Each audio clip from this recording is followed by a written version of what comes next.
નેહલ ભટ્ટ જે શહેરમાં પ્રાણીઓ પક્ષીઓ અંગેની સંસ્થા ધરાવે છે, અત્યારે ત્યાં જે પ્રાણીઓ અને પક્ષીઓ છે એની હાલત કેવી છે? આમ જોવા જઈએ તો એ હાલત બહુ ખરાબ છે. એને પૂરતી ખાવાનું પીવાનું અને એને પૂરતા જે વાતાવરણ હોવું જોઈએ, યોગ્ય વાતાવરણ એમાં અનુકૂળ નથી. કેટલા પક્ષીઓ છે, કેટલા પ્રાણીઓ છે ત્યાં? આશરે 15 પોપટ, 3 પહાડી પોપટ, 2 લવબર્ડ્સ, 2 કાકાટેલ છે, 1 પેલિકન છે અને 1 આફ્રિકન ગ્રે મકેવ છે. એ કેવી સ્થિતિમાં હોવા જોઈએ? એને આમ જોવા જઈએ તો 6 ફૂટ બાય 6 ફૂટના પિંજરામાં હોવા જોઈએ, પણ અત્યારે એ નાના પિંજરામાં હોય છે, 3 બાય 2 કે 2.5 ફૂટના પિંજરામાં. આ પક્ષીઓ અને પ્રાણીઓની જે હાલત છે એના માટે કોઈ કાયદેસરની કાર્યવાહી થવી જોઈએ? થઈ શકે છે. એનિમલ વેલફેર બોર્ડ ઓફ ઇન્ડિયાનો કાનૂન છે કે પેટ્સ ક્રુઆલિટી એક્ટ 1960 એના કલમ નંબર 11 હેઠળ એ પ્રાણીઓને કબજે કરવા જોઈએ. પક્ષીઓ અને પ્રાણીઓની આવી હાલત છે એ તને કેવી રીતે ખબર પડી? હું એમની સંસ્થામાં લગભગ ઘણા ટાઈમથી વોલેન્ટિયરને કામ કરું છું અને એ મોસ્ટ ઓફલી બહાર ગામ હોય છે અને એની ઉપર જે કેર હોવી જોઈએ, કોઈ પર્સનલ કેર, ડૉક્ટરની પણ કેર હોવી જોઈએ, એ કોઈ છે નહીં. એવું માને છે તું કે નેહલ ભટ્ટ પક્ષીઓ અને પ્રાણીઓનો વેચવાનો ધંધો કરતી હોય? હા, એવું હું માનવા તૈયાર છું, કારણ કે જો એ વાઇલ્ડ રેસ્ક્યુ કરે છે ત્યારે તરત જ એને જંગલમાં જઈ અને છોડી દેવા જોઈએ અને આ એ કામ કરતી નથી. તો એના માટે શું કરવું જોઈએ, શું થવું જોઈએ? એના માટે તો કોઈ ગવર્મેન્ટ ઓફિસરે એના ઉપર કાયદેસર કાર્યવાહી કરવી જોઈએ. અત્યાર સુધી એક પણ કાયદેસરની કાર્યવાહી થઈ છે એના પર? ના, નથી. કેમ નથી થતી? એનું જે પોલિટિકલ બેકગ્રાઉન્ડ છે પ્લસ એની જે બેકિંગ છે એ બહુ મોટું છે, પ્લસ એને અત્યારે બરોડાની અંદર નામ કમાઈ ગયું છે. હવે એ નામ કમાયું છે એને ધોવું એ બહુ મુશ્કેલ છે. એના માટે તું કંઈક કરવા માંગે છે? હા, હું તો કરવા માંગુ છું કે એ પ્રાણીઓને જેટલા શક્ય હોય ત્યાં સુધી એ પ્રાણીઓને વાઇલ્ડમાં જંગલમાં છોડી દેવા જોઈએ, ફોરેસ્ટ ઓફિસરની મદદ લઈ, અને એના ઉપર જે યોગ્ય કાર્યવાહી છે મેનકા ગાંધીની એ કરાવી જોઈએ.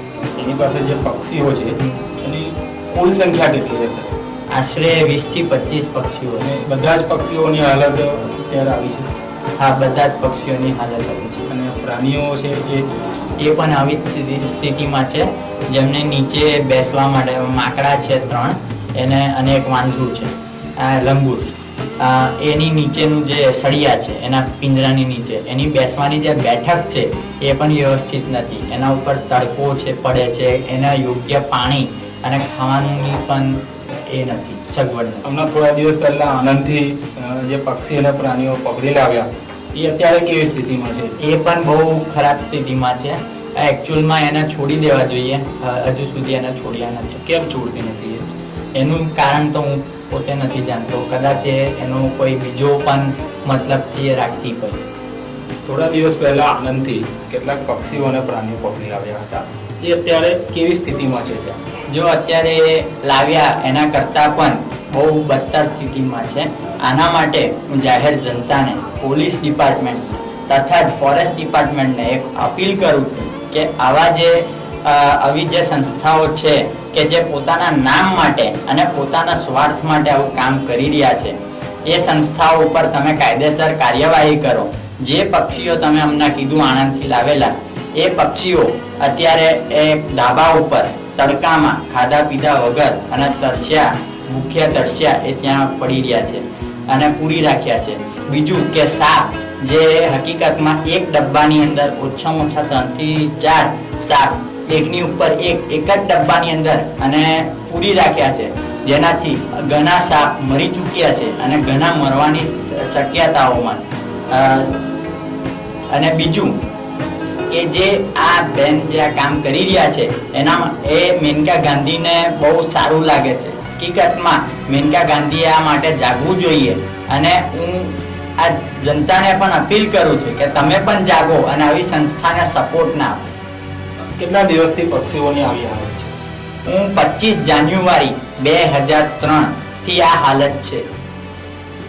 તું તો એક નાનો છોકરો છે, અભ્યાસ કરે છે, તો આ પક્ષીઓ પ્રાણીઓ પ્રત્યે આવી લાગણી તને કેવી રીતે થઈ?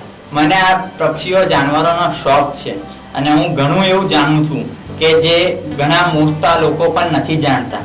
એવી વસ્તુઓ મારામાં છે, એટલે આ મને આ લાઈનમાં એક એવો ઇન્ટરેસ્ટ છે અને હું આ લાઈનમાં આગળ ને આગળ વધી. સ્નેહલ ભટ્ટ પાસે જે પક્ષીઓ છે એની આવી ખરાબ હાલત છે, તો એનાથી તને શું ફીલ થઈ રહ્યું છે? એ હકીકતમાં એ સંસ્થાને કોઈ સપોર્ટ કરવો ના જોઈએ. બીજું જે એને દાન અને આ મિનકા ગાંધી જે એમ્બ્યુલન્સો ને આવું બધું લઈ આપ્યું છે, એ હકીકતે એને પાછા લઈ લેવી જોઈએ અને એને કોઈએ સપોર્ટ ના આપવો જોઈએ, જેથી કરીને આવું કામ ફરી કોઈ ના કરી શકે. એવા કેટલાક પ્રાણીઓ છે એ કોઈ ન રાખી શકે, છતાં સ્નેહલ ભટ્ટ રાખી રહી છે, તો એ કયા પ્રાણીઓ છે? આમ તો માકડા પણ ફોરેસ્ટ ડિપાર્ટમેન્ટમાં આવે છે, એ કોઈ જાહેર જનતા કે કોઈ સંસ્થા પણ નથી રાખી શકતી. બીજું ઇન્ડિયન સ્ટાર ટર્ટલ જે એની પાસે છે. બીજું આફ્રિકન ગ્રે મકેવ જેને પરમિટ વગર હિન્દુસ્તાનની અંદર કોઈ નથી રાખી શકતું, એવા એ આ સંસ્થામાં છે. બીજું લવ બર્ડ્સ અને કાકાટેલ આમ તો આ જોવા મળે છે, પણ હકીકતમાં રાખવા એ ગેરકાયદેસર. સ્નેહલ ભટ્ટ પાસે આ પ્રાણીઓ કેટલા સમયથી છે? આશરે હું માનું છું 3 થી 4 મહિનામાં છે. અને કેવી હાલતમાં છે?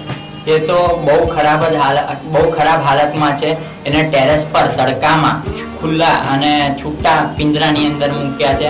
એમાં તાપ, ઠંડી કે વરસાદ કોઈ રક્ષણ નથી. બીજું એને ખાવા પીવાનું કોઈ સગવડ નથી. બીજું એની અંદર સાફ સફાઈ જે હોવી જોઈએ એ પણ નથી, અને એની ચારે બાજુ ગંદકી જ ગંદકી છે, જે હકીકતમાં આવું ના હોવું જોઈએ. એનાથી ઘણા ડિસીઝ પણ થાય છે, પક્ષીઓને પણ થાય છે, અને અમુક વખત જ્યારે આપણે વાઇલ્ડમાં રિલીઝ કરીએ ત્યારે એ આખા જે એના એરિયાના જેટલા બર્ડ્સ હોય છે